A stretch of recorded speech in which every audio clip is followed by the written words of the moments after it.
15 বছরে পাচারের টাকা দিয়ে 78টি পদ্মা সেতু করা যেত। আওয়ামী লীগের শাসনামলে 2009 থেকে 2023 সাল পর্যন্ত 15 বছরে দেশ থেকে 243 বিলিয়ন ডলার পাচার হয়েছে, স্থানীয় মুদ্রায় যা 28 লাখ কোটি টাকা। এই অর্থ গত 5 বছরে দেশের জাতীয় বাজেটের চেয়েও বেশি, যা দিয়ে 78টি পদ্মা সেতু করা যেত। এ সময় প্রতি বছর পাচার হয়েছে 16 বিলিয়ন ডলার বা 1,80,000 কোটি টাকা। অর্থনীতির অবস্থা মূল্যায়নে গঠিত শ্বেতপত্র প্রণয়ন কমিটির প্রতিবেদনে এসব তথ্য উঠে এসেছে। প্রতিবেদনের অর্থ পাচারের ব্যাপারে যুক্তরাষ্ট্রভিত্তিক প্রতিষ্ঠান গ্লোবাল ফাইন্যান্সিয়াল ইন্টিগ্রিটির জিএফআই রিপোর্টের উদ্বৃত্ত দেওয়া হয়েছে। অন্তর্বর্তী সরকারের প্রধান উপদেষ্টা ডক্টর মোহাম্মদ ইউনূসের কাছে রবিবার প্রতিবেদন জমা দিয়েছেন শ্বেতপত্র সংক্রান্ত কমিটির প্রধান বেসরকারি গবেষণা প্রতিষ্ঠান সেন্টার ফর পলিসি ডায়ালগের সিপিডি বিশেষ ফেলো ডক্টর দেবপ্রিয় ভট্টাচার্য নেতৃত্বাধীন কমিটি।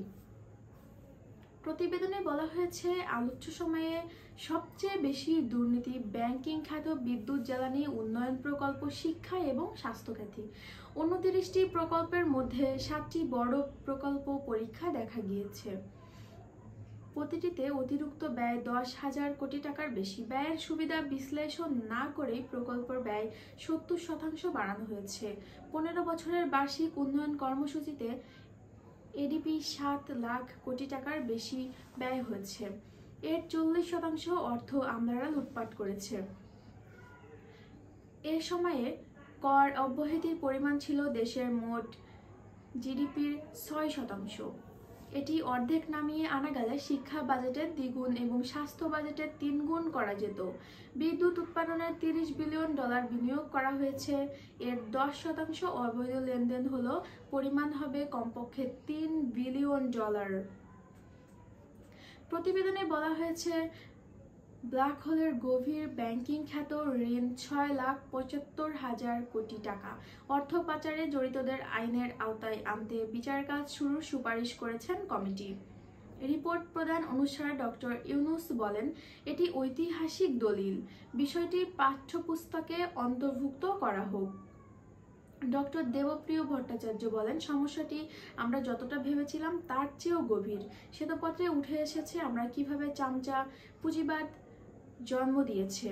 দেশের আর্থিক খাতের প্রকল্প অবস্থা মূল্যায়ন বিশিষ্ট অর্থনীতিবিদ ডক্টর দেবপ্রিয় ভট্টাচার্যকে প্রধান করে 28 আগস্ট 11 সদস্য বিশিষ্ট শ্বেতপত্র প্রতিটি কমেন্ট করে অন্তর্বর্তী সরকার কমিটির যেসব বিষয়ে প্রতিবেদন দিতে বলা হয়েছে সেগুলো হলো সরকারি ব্যয় ব্যবস্থাপনা ও খাদ্য ব্যবস্থাপনা, জিডিপি প্রবৃদ্ধি, বহির্খাত আমদানি রপ্তানি, রেমিট্যান্স, এফডিআই, রিজার্ভ এবং বিদেশি ঋণ, ব্যাংকিং খাতের পরিস্থিতি, বিদ্যুৎ ও জ্বালানি পরিস্থিতি, সরকারের ঋণ পরিসংখ্যানের মান, বাণিজ্য রাজস্ব ব্যয়, মেগা প্রকল্প, ব্যবসার পরিবেশ, দরিদ্র ও সমতা, পুঁজিবাজার, শিক্ষা, স্বাস্থ্য, নারী ও জলবায়ু ইস্যু, বেসরকারি বিনিয়োগ এবং কর্মসংস্থান।